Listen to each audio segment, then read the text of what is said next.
ವಿಸ್ಮಯ ಮನಸ್ಸು ವಿಶೇಷ ಕಾರ್ಯಕ್ರಮಕ್ಕೆ ಸ್ವಾಗತ. ನಾನು ಲಕ್ಷ್ಮಿ.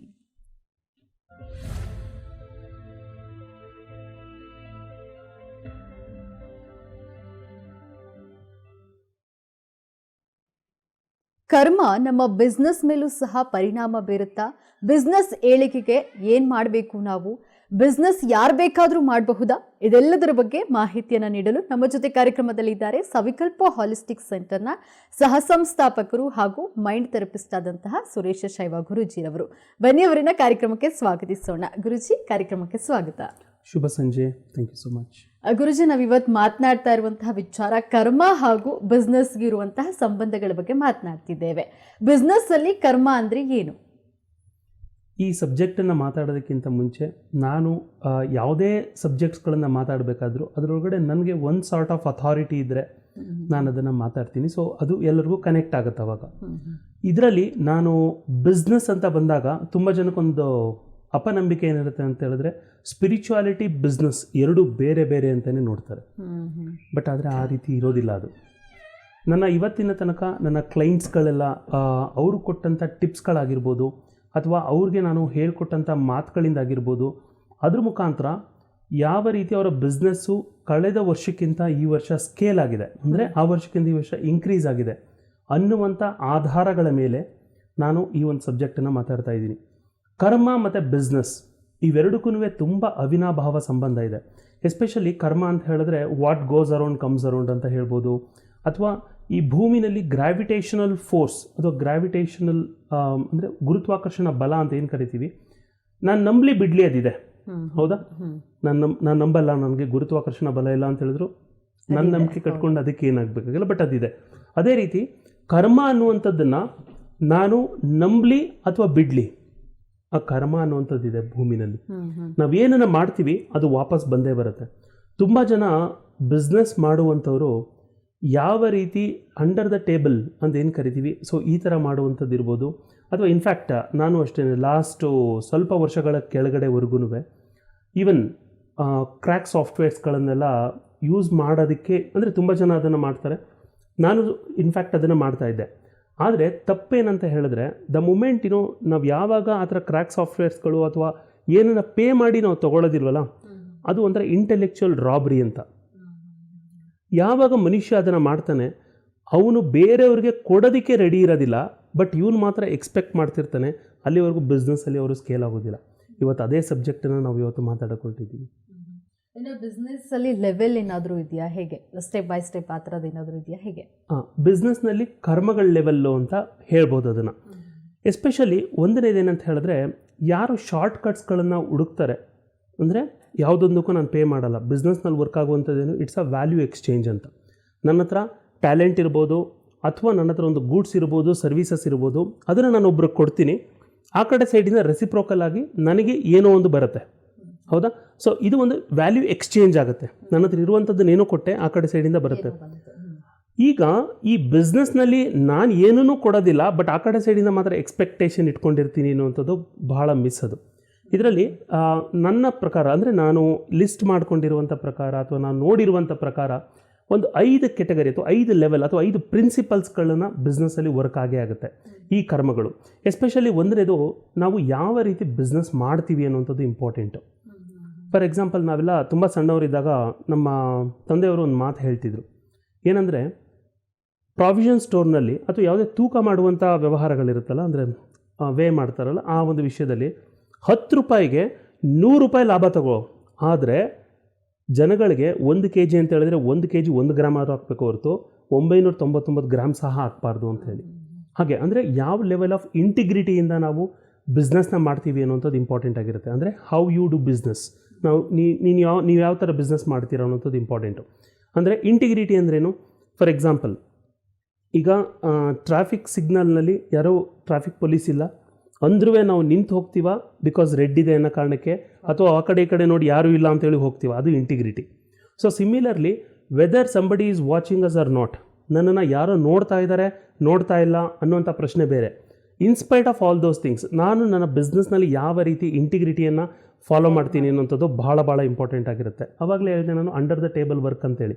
ಅಂದರೆ ಸ್ಟ್ರೈಟಾಗಿ ಬಿಸ್ನೆಸ್ ಮಾಡ್ದೇನೆ ಟ್ಯಾಕ್ಸ್ಗಳನ್ನು ಅವಾಯ್ಡ್ ಮಾಡುವಂಥದ್ದು ಅಥವಾ ಫೋರ್ಜಿಂಗ್ಗಳನ್ನು ಮಾಡುವಂಥದ್ದು, ಇವೆಲ್ಲ ಅನ್ಎಥಿಕಲ್ ಥಿಂಗ್ಸ್ಗಳನ್ನು ಬಿಸ್ನೆಸ್ನಲ್ಲಿ ತೊಗೊಂಡು ಬಂದರೆ ಡೆಫಿನೆಟ್ಲಿ ಆ ಬಿಸ್ನೆಸ್ಸು ಸ್ಕೇಲ್ ಆಗೋದಿಲ್ಲ, ಗ್ರ್ಯಾಜುವಲ್ ಆಗಿ ಡೌನ್ ಆಗ್ತಾ ಬರುತ್ತೆ. ಇದು ನನ್ನ ಎಕ್ಸ್ಪೀರಿಯನ್ಸು ಹೌದು, ನನ್ನ ಕ್ಲೈಂಟ್ಸ್ಗಳ ಎಕ್ಸ್ಪೀರಿಯನ್ಸ್ ಹೌದು. ಯಾವಾಗ ಅವರು ಇದನ್ನು ಸರಿ ಮಾಡ್ಕೊಳ್ಳೋಕೆ ಟ್ರೈ ಮಾಡಿದ್ರು ಆಟೋಮೆಟಿಕಲಿ ಅವ್ರ ಬಿಸ್ನೆಸ್ಸು ಸಹ ಸ್ಕೇಲ್ ಆಗುತ್ತೆ. ಇದನ್ನೇ ನಾನು ಯಾವಾಗಲೂ ಹೇಳ್ತಾ ಇರ್ತೀನಿ, how you do business, this is a first and very important principle. ಇನ್ನು ನಾವು ಯಾರ ಜೊತೆ ಬಿಸ್ನೆಸ್ ಮಾಡ್ತೀವಿ ಅದರಿಂದ ಕೂಡ ನಮಗೆ ಪ್ರಾಫಿಟ್ ಬರುವಂತಹ ಸಾಧ್ಯತೆಗಳಿದೆಯಾ, ಹೇಗೆ? ಅಬ್ಸಲ್ಯೂಟ್ಲಿ. ಹೇಗೆ ಅಂತ ಹೇಳಿದ್ರೆ, ನಾವು ಯಾರಿಗೇನಾದರೂ ಅಂದರೆ ಗೂಡ್ಸ್ಗಳನ್ನು ಸೇಲ್ ಮಾಡ್ತೀರಾ ಅಥವಾ ನೀವು ಸರ್ವಿಸ್ಗಳನ್ನು ರೆಂಡರ್ ಮಾಡ್ತೀರಾ, ಸೊ ಈ ಥರ ಯಾವ್ದು ಬೇಕಾದರೂ ಇರ್ಬೋದು. ಆದರೆ ಒಂದು ಟೈಮು ನೀವು ಯಾರ ಜೊತೆ ವ್ಯವಹಾರ ಮಾಡ್ತೀರಾ ಅನ್ನೋಂಥದ್ದು ಬಹಳ ಭಾಳ ಇಂಪಾರ್ಟೆಂಟ್ ಆಗಿರುತ್ತೆ. ಆದರೆ ನಮಗೆ ಅದ್ರ ಮೇಲೆ ಕಂಟ್ರೋಲ್ ಇರೋದಿಲ್ಲ. ಅಂದರೆ ಯಾರು ನಮ್ಮ ಹತ್ರ ಬಂದು ಏನನ್ನು ಬೈ ಮಾಡ್ತಾರೆ, ಯಾವ ರೀತಿ ತಗೊಳ್ತಾರೆ ಅನ್ನೋಂಥದ್ರ ಮೇಲೆ ನಮ್ಗೆ ಕಂಟ್ರೋಲ್ ಇರೋದಿಲ್ಲ. ಆದರೆ ನಾವು ಎಲ್ಲಿ ತನಕ ನಮ್ಮ ಎಕ್ಸ್ಪೆಕ್ಟೇಷನ್ಸ್ಗಳನ್ನು ಸೆಟ್ ಮಾಡ್ಕೊಂಡಿರೋದಿಲ್ಲ, ಅಂದರೆ ನಾವು ಯಾವ ವೈಬ್ರೇಷನಲ್ಲಿ ಅಥವಾ ಯಾವ ಒಂದು ಫ್ರೀಕ್ವೆನ್ಸಿನಲ್ಲಿ ವೈಬ್ರೇಟ್ ಆಗ್ತಾ ಇರ್ತೀವಿ ಅನ್ನುವಂಥದ್ರ ಮೇಲೆ ನಮ್ಮ ಕಸ್ಟಮರ್ಸ್ಗಳು, ಅಂದರೆ ಯಾರು ಬಿಸ್ನೆಸ್ ಮಾಡ್ತಾ ಇದ್ದಾರೆ ಅವ್ರ ಪರವಾಗಿ ಹೇಳ್ತಾ ಇದ್ದೀನಿ, ಆ ಕಸ್ಟಮರ್ಸ್ಗಳನ್ನ ಅಟ್ರ್ಯಾಕ್ಟ್ ಮಾಡುವಂಥದ್ದು ಅವರ ವೈಬ್ರೇಷನ್ ಮೇಲೆ. ಹಾಗಾಗಿ ನಾನು ಯಾವಾಗಲೂ ಹೇಳ್ತಾ ಇರ್ತೀನಿ, your vibes attract your tribes ಅಂತ. ಅಂದರೆ ನಿಮ್ಮ ವೈಬ್ರೇಷನ್ನೇ ನಿಮ್ಮ ಟ್ರೈಬ್ ಅಂತ ಹೇಳಿದ್ರೆ ನಿಮ್ಮ ಗುಂಪು. ನಿಮ್ಮ ಹತ್ರ ಯಾರು ಬಂದು ತಗೊಳ್ತಾರೆ ಅಥವಾ ಯಾರು ನಿಮ್ಮನ್ನ ಕನೆಕ್ಟ್ ಆಗ್ತಾರೆ, ಅದು ನೀವು ಅದೇ ವೈಬ್ರೇಷನಲ್ಲಿ ಇರ್ತೀರ. ಬಿಕಾಸ್ ನಾವು ಪ್ರತಿ ಸಲನೂ ನಮ್ಮದೊಂಥರ ಮಿರರ್ ಥರ. ನಮಗೆ ಎದುರುಗಡೆ ಇರುವಂಥ ವ್ಯಕ್ತಿ ಯಾರು ಇರ್ತಾರೆ, ನಾವಂತೀವಲ್ಲ ಅವನನ್ನು ಮೋಸ ಮಾಡ್ದ, ಅವನು ನನಗೆ ಸುಳ್ಳು ಹೇಳ್ತಾನೆ, ಅವನು ನನಗೆ ವಂಚನೆ ಮಾಡ್ತಾನೆ, ಅವನು ನನಗೆ ಇಲ್ವಾದ್ದೇ ಹೇಳ್ತಾನೆ, ಇವಿಷ್ಟು ಕ್ಯಾರೆಕ್ಟರ್ ನಮ್ಮ ಹತ್ರ ಇರುತ್ತೆ ಇನ್ಫ್ಯಾಕ್ಟ್. ಸೊ ಯೂನಿವರ್ಸ್ ಏನಂತ ಹೇಳಿದ್ರೆ it will give what we are. Because ತುಂಬ ಜನ ಲಾ ಆಫ್ ಅಟ್ರಾಕ್ಷನ್ನು ತಪ್ಪಾಗಿ ತಿಳ್ಕೊಳ್ತಾರೆ. ಏನಂತ ಹೇಳಿದ್ರೆ whatever you pray universe will give ಅಂತ. ಹಾಗಲ್ಲ, universe will give not what you want, universe will give you what you are ಅಂತ.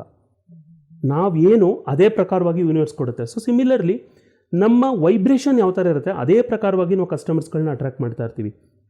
ಫಾರ್ ಎಕ್ಸಾಂಪಲ್ಲು, ತುಂಬ ಜನ ಕಸ್ಟಮರ್ಸ್ಗಳು ಒಬ್ಬ ಬಿಸ್ನೆಸ್ ಮನ್ ಹತ್ರ ಹೋಗ್ತಾ ಇರ್ತಾರೆ ಅಥವಾ ಅವ್ರ ಜೊತೆ ಏನೋ ಟ್ರಾನ್ಸಾಕ್ಷನ್ಸ್ಗಳನ್ನ ಮಾಡ್ತಾ ಇರ್ತಾರೆ ಅಂತ ಹೇಳಿದ್ರೆ, ಅಬ್ಸರ್ವ್ ಮಾಡಿ, ಅವ್ರಿಗೆ ಏನಾದರೂ ತೊಂದರೆ ಆಗ್ತಾ ಇದೆ ಅಂತ ಹೇಳಿದ್ರೆ ಇವರು ಫಸ್ಟು ಏನೋ ಇನ್ಯಾರಿಗೋ ಏನೋ ತೊಂದರೆ ಮಾಡ್ತಿರ್ತಾರೆ, ಅಥವಾ ಇನ್ಕ್ಲೂಡಿಂಗ್ ಸರ್ಕಾರಕ್ಕೆ ತೊಂದರೆ ಮಾಡ್ತಿರ್ಬೋದು, ಟ್ಯಾಕ್ಸ್ಗಳನ್ನು ಕರೆಕ್ಟಾಗಿ ಕಟ್ಟದೇ ಇರುವಂಥದ್ದು ಇರ್ಬೋದು. ಅದು ಯಾವುದನ್ನು ಡಾರ್ಕ್ ಸೈಡಲ್ಲಿ ವ್ಯವಹಾರಗಳನ್ನ ಮಾಡೋಕ್ಕೆ ಹೋಗ್ತಾರೆ, automatically they also start to attract the same customers. ತುಂಬ ಜನಕ್ಕೆ ಇನ್ನೊಂದು ಜಿಜ್ಞಾಸೆ ಏನಿರುತ್ತೆ ಅಂದರೆ, ಅಯ್ಯೋ ತುಂಬ ಜನ ಎಲ್ಲ ಮೋಸ ಮಾಡೋ ಬಿಸ್ನೆಸ್ ಮಾಡ್ತಾರೆ, ವ್ಯಾಪಾರಂ ದ್ರೋಹ ಚಿಂತನಂ ಅಂತ ಹೇಳ್ತಾರೆ, ಅವ್ರಿಗೆಲ್ಲ ಯಾಕೆ ಉದ್ಧಾರ ಆಗ್ತಾ ಇರ್ತಾರೆ ಅಂಥೇಳಿ. ಅದು ಆ ಕ್ಷಣಕ್ಕೆ ಇರ್ಬೋದು ಅಷ್ಟೇನೆ. ಬಿಕಾಸ್ ಎವ್ರಿಥಿಂಗ್, ಯಾರು ಏನನ್ನೇ ಮಾಡಿದ್ರು ಪ್ರತಿಯೊಂದೂ ದೆರ್ ಈಸ್ ಒಂದು supreme power which is watching. ಅಲ್ಲಿ ವ್ಯಾಲ್ಯೂ ಎಕ್ಸ್ಚೇಂಜ್ ಆಗಿಲ್ಲ ಅಂತ ಹೇಳಿದ್ರೆ, ಅಥವಾ ಈ ವ್ಯಕ್ತಿಯ ವೈಬ್ರೇಷನ್ ಕರೆಕ್ಟಾಗಿಲ್ಲ ಅಂತ ಹೇಳಿದ್ರೆ, ಅವ್ರು ಅಟ್ರ್ಯಾಕ್ಟ್ ಮಾಡುವಂಥ ಜನಗಳೂ ಸೇಮ್ ಟು ಸೇಮ್ ಅದೇ ರೀತಿಯಲ್ಲಿ ಇರ್ತಾರೆ. ಹಾಗಾಗಿ ನಾವು ಯಾರ ಜೊತೆ ಬಿಸ್ನೆಸ್ ಮಾಡ್ತೀವಿ ಅನ್ನುವಂಥದ್ದು ಸಹ ನಮ್ಮ ಬಿಸ್ನೆಸ್ ಪ್ರಾಫಿಟನ್ನು ಸಹ ನಿರ್ಧಾರ ಮಾಡಿರುತ್ತೆ. ನೀವು ಹೇಳ್ತಾ ಇದ್ರಿ ಬಿಸ್ನೆಸ್ ಒಂದು ಕರ್ಮದಲ್ಲಿ ಲೆವೆಲ್ಸ್ಗಳಿದೆ ಅಂತ ನೀವು ಹೇಳ್ತಾ ಇದ್ರಿ. ಆ ಬಗ್ಗೆ ಇನ್ನಷ್ಟು ಮಾಹಿತಿ, ಯಾವ ಯಾವ ಲೆವೆಲ್ಗಳಿದೆ ಅಂತ ತಿಳಿಸ್ಕೊಡಿ. ನೋಡಿ, ಮೊದಲನೇದು ನಾನು ನಿಮ್ಗೆ ಹೇಳಿದಾಗೆ ನಾವು ಏನು ಬಿಸ್ನೆಸ್ ಮಾಡ್ತೀವಿ ಅಂದರೆ ಹೇಗೆ ಮಾಡ್ತೀವಿ ಅನ್ನೋಂಥದ್ದು ಇಂಪಾರ್ಟೆಂಟು. ಎರಡನೇದು ಯಾರ ಜೊತೆ ಮಾಡ್ತೀವಿ ಅನ್ನೋಂಥದ್ದು ಇಂಪಾರ್ಟೆಂಟು. ಮೂರನೇದು ಏನಂತ ಹೇಳಿದ್ರೆ, ದುಡ್ಡನ್ನು, ಬಿಸ್ನೆಸ್ಸಲ್ಲಿ ಬಂದಂಥ ಪ್ರಾಫಿಟನ್ನು ಯಾವ ರೀತಿಯಲ್ಲಿ ಬಳಸ್ತೀವಿ ಅನ್ನೋಂಥದ್ದು ಇಂಪಾರ್ಟೆಂಟು. ಇದಕ್ಕೆ ಒಂದು ಇನ್ಸಿಡೆಂಟನ್ನು ನಿಮಗೆ ಹೇಳ್ತೀನಿ. ಲಾಸ್ಟ್ 6-7 ಮಂತ್ಸ್ ಆಯಿತು, almost may be around January ಅಂದರೆ ಎಷ್ಟು 7 ಮಂತ್ಸ್ ಆಯಿತು ಇವಾಗ. ಸೊ 7 ಮಂತ್ಸಲ್ಲಿ ಒಬ್ಬರು ಕ್ಲೈಂಟ್ ಬಂದಿದ್ರು ನಮ್ಮ ಹತ್ರ. ಅವ್ರೇನಂತ ಹೇಳಿದ್ರೆ, ಹಿ ರೀಚ್ ಟು ಕ್ರೋರ್ ಆಲ್ಮೋಸ್ಟ್ ಅವರ ಬಿಸ್ನೆಸ್ ಟ್ರಾನ್ಸಾಕ್ಷನಲ್ಲಿ. ಆದರೆ ಆಲ್ ಆಫ್ ಎ ಸಡನ್ ಈ ಸ್ಟಾರ್ಟೆಡ್ ಸೀಯಿಂಗ್ ಅ ಡಿಕ್ಲೈನ್, ಅಂದರೆ ಡೇ ಬೈ ಡೇ ಡಿಕ್ಲೈನ್ ಆಗ್ತಾನೆ ಬಂತು. ಸೊ ಅವ್ರೇನು ಅಂದ್ಕೊಂಡ್ರು, ಓಕೆ ನನಗೆ ಬ್ಲ್ಯಾಕ್ ಮ್ಯಾಜಿಕ್ ಆಗೋಗಿದೆ, ಅಥವಾ ನನಗೆ ಯಾರೇನೋ ಮಾಡಿಸ್ಬಿಟ್ಟಿದ್ದಾರೆ, ದೃಷ್ಟಿ ಬಿದ್ದೋಗಿದೆ. ಸೊ ಇವೆಲ್ಲನೂ ಅನಾಲಿಸಿಸ್ ಮಾಡೋಕ್ಕೆ ಸ್ಟಾರ್ಟ್ ಮಾಡಿದರು, ಹೊರಗಡೆ ಎಲ್ಲ ಹೋದರು. ಸೊ ಎಲ್ಲ ಥರನೂ ಮುಗಿಸ್ಕೊಂಡು, ಸೊ ನನ್ನ ಬಿಸ್ನೆಸ್ ಇಂಪ್ರೂವ್ ಆಗಬೇಕು ಅಂತ ಹೇಳಿ ಅಂದ್ಕೊಳ್ತಾ ಇದ್ರು. ಬಟ್ ಎಲ್ಲೂ ಅವ್ರಿಗೆ ಅಷ್ಟೊಂದು ಸೊಲ್ಯೂಷನ್ ಸಿಕ್ಕಿಲ್ಲ. ನಾನು ಯಾವಾಗಲೂ ಹೇಳ್ತಾ ಇರ್ತೀನಿ, ಮೊದಲು ನೀವು ಹೊರಗಡೆ ಸೊಲ್ಯೂಷನ್ ಹುಡ್ಕೋದಕ್ಕಿಂತ ಮುಂಚೆ ಒಳಗಡೆ ಸೊಲ್ಯೂಷನನ್ನು ಹುಡ್ಕೋದಕ್ಕೆ ಟ್ರೈ ಮಾಡಿ, ಆವಾಗ ಸೊಲ್ಯೂಷನ್ ಸಿಗುತ್ತೆ ಅಂತ. ಅವ್ರು ಯಾವಾಗ ಇಲ್ಲಿ ಈ ಸೆಂಟರ್ಗೆ ಬಂದರು, ಆವಾಗ ನಾವು ಅವ್ರನ್ನ ಕೌನ್ಸಲ್ ಮಾಡಿ ಮತ್ತು ಇವೆಲ್ಲ ನೋಡಿದಾಗ ನಾವು ಅದರೊಳಗಡೆ ಒಂದು ಆ್ಯಕ್ಟಿವಿಟಿ ಕೊಡ್ತೀವಿ. ಅಂದರೆ ನಮ್ಮ ಮೈಂಡಲ್ಲಿ ಏನಿದೆ ಅದಕ್ಕೊಂದು ನಮ್ಮದರ ಸೆಟ್ ಆಫ್ ಫಾರ್ಮೆಟ್ ಇದೆ, ಅಂದರೆ ಆ ಫಾರ್ಮೆಟನ್ನು ಕೊಡ್ತೀವಿ. ಆ ಫಾರ್ಮೆಟ್ನಲ್ಲಿ ಅವ್ರಿಗೆ ನಾನು ಫಸ್ಟು, ಅಂದರೆ ಬಿಸ್ನೆಸ್ ರಿಲೇಟೆಡ್, ಅಂದರೆ ಬಿಸ್ನೆಸ್ ರಿಲೇಟೆಡ್ ಕ್ವೆಶ್ಚನ್ಸ್ಗಳನ್ನು ಒಂದಷ್ಟು ಫ್ರೇಮ್ ಮಾಡಿರೋದಿದೆ ನಂದು, ಅದನ್ನು ನಾವು ಕೊಡ್ತೀವಿ. ಅವ್ರು ಅದನ್ನು ಕೊಟ್ಟು ನಾನು ಅವ್ರಿಗೆ ಬರೀಲಿಕ್ಕೆ ಹೇಳಿದೆ. ಅಂದರೆ ಅವರಲ್ಲಿರುವಂಥ ಪ್ರಾಫಿಟ್, ಅಂದರೆ ಬಂದಂಥ ದುಡ್ಡನ್ನು ಅವ್ರು ಏನು ಮಾಡಿದ್ರು, ಮತ್ತು ಅವರು ಎಷ್ಟೆಲ್ಲ ಸಂಪಾದನೆ ಮಾಡಿದರು, ಹೇಗೆ ಅದು ಖರ್ಚಾದರೂ, ಈ ಅವನತಿಗೆ ಏನೆಲ್ಲ ಕಾರಣಗಳಾಗಕ್ಕೆ ಸ್ಟಾರ್ಟ್ ಆಯಿತು, ಅಂದರೆ ಎಲ್ಲಿಂದ ಸ್ಟಾರ್ಟ್ ಆಯಿತು ಅಂತ ನಾನು ಯಾವಾಗ ಹೇಳೋಕ್ಕೆ ಸ್ಟಾರ್ಟ್ ಮಾಡಿದೆ, ದೆನ್ ನಮಗೆ ಗೊತ್ತಾಗಿದೆ ಅಂತ ಹೇಳಿದ್ರೆ, ಅಂದರೆ ನಾವೇನಾದರೂ ಬರೆಯೋಕ್ಕೆ ಸ್ಟಾರ್ಟ್ ಮಾಡಿದಾಗ ನಮ್ಗೆ ಆಟೋಮೆಟಿಕ್ಕಾಗಿ ರಿಯಲೈಸ್ ಆಗುತ್ತೆ. ಯಾಕಂದರೆ ನಮ್ಮ ಸಬ್ಕಾನ್ಷಿಯಸ್ಗೆ ಅಷ್ಟು ಪವರ್ ಇದೆ. ಏನು ರಿಯಲೈಸ್ ಆಗಿದ್ದು ಆ ವ್ಯಕ್ತಿಗೆ ಅಂತ ಹೇಳಿದ್ರೆ, he was investing all those money into non sense things. ಆಯಿತಾ, ಅಂದರೆ ಅನ್ಎಥಿಕಲ್ ಥಿಂಗ್ಸ್ ಅಂತ ಏನು ಹೇಳ್ತೀವಿ, ಅಥವಾ ಒಂಥರ ಕ್ರೇಜಿ ಥಿಂಗ್ಸ್ಗಳ ಬಗ್ಗೆ. ಯಾವಾಗ ಈ ಮನುಷ್ಯ ಬಿಸ್ನೆಸ್ ಪ್ರಾಫಿಟನ್ನು ತೊಗೊಂಡೋಗಿ ಬೇರೆ ಬೇರೆ ಬೇರೆ ಹಂತಗಳಲ್ಲಿ ಬೇರೆ ಬೇರೆ ರೀತಿಯಲ್ಲಿ ಅವ್ರು ಇನ್ವೆಸ್ಟ್ ಮಾಡೋಕ್ಕೆ ಸ್ಟಾರ್ಟ್ ಮಾಡಿದ್ರು. Invest in the sense expenses, ಅದು ಇನ್ವೆಸ್ಟ್ಮೆಂಟ್ ಬೇರೆ, ಎಕ್ಸ್ಪೆನ್ಸಸ್ ಬೇರೆ. ಸೊ ಯಾವಾಗ ಅವರು ತೊಗೊಂಡೋಗಿ ಆ ಒಂದು ಇನ್ವೆಸ್ಟ್ಮೆಂಟ್ಸ್ಗಳನ್ನು ಅಥವಾ ಎಕ್ಸ್ಪೆನ್ಸಸ್ಗಳನ್ನು ಬೇರೆ ಬೇರೆ ಮೂಲಗಳಲ್ಲಿ ಮಾಡೋಕ್ಕೆ ಸ್ಟಾರ್ಟ್ ಮಾಡಿದರು, ಎಥಿಕಲ್ ಅಥವಾ ಧರ್ಮಕ್ಕೆ ವಿರುದ್ಧವಾಗಿ ಬಂದಂಥ ಪ್ರಾಫಿಟನ್ನು ಅವರು ಬೇಕಾಬಿಟ್ಟಿಯಾಗಿ ಯೂಸ್ ಮಾಡೋಕ್ಕೆ ಸ್ಟಾರ್ಟ್ ಮಾಡಿದರು. ಅವತ್ತು ಸ್ಟಾರ್ಟ್ ಆಗಿದೆ ಇನ್ಫ್ಯಾಕ್ಟ್. ಅವ್ರು ಅದನ್ನು ಅಬ್ಸರ್ವ್ ಮಾಡಿದಾಗ, ನಾನು ಎಲ್ಲೆಲ್ಲಿ ಸ್ಪೆಂಡ್ ಮಾಡ್ತಾಯಿದ್ದೀನಿ ದುಡ್ಡನ್ನು ಅನ್ನುವಂಥದ್ದನ್ನು ನೋಡ್ಕೊಂಡು ಹೋದಾಗ, ಅಂದರೆ ನನ್ನ ದುಡ್ಡನ್ನ ಯಾವ ಥರ ಯೂಸ್ ಮಾಡ್ತೀನಿ ಅದನ್ನು ನಾವು ಆ್ಯಕ್ಚುಲಿ ಬರೆಸ್ತೀವಿ. ಅದಕ್ಕೊಂದು ಸೆಟ್ ಆಫ್ ಪ್ರೋಟೋಕಾಲ್ ಇದೆ. ಆ ಪ್ರೋಟೋಕಾಲ್ ಪ್ರಕಾರ ಬರೆಸಿದಾಗ ಅವ್ರಿಗೆ ಅದು ರಿಯಲೈಸ್ ಆಗಿ ಸ್ಟಾರ್ಟ್ ಆಯಿತು.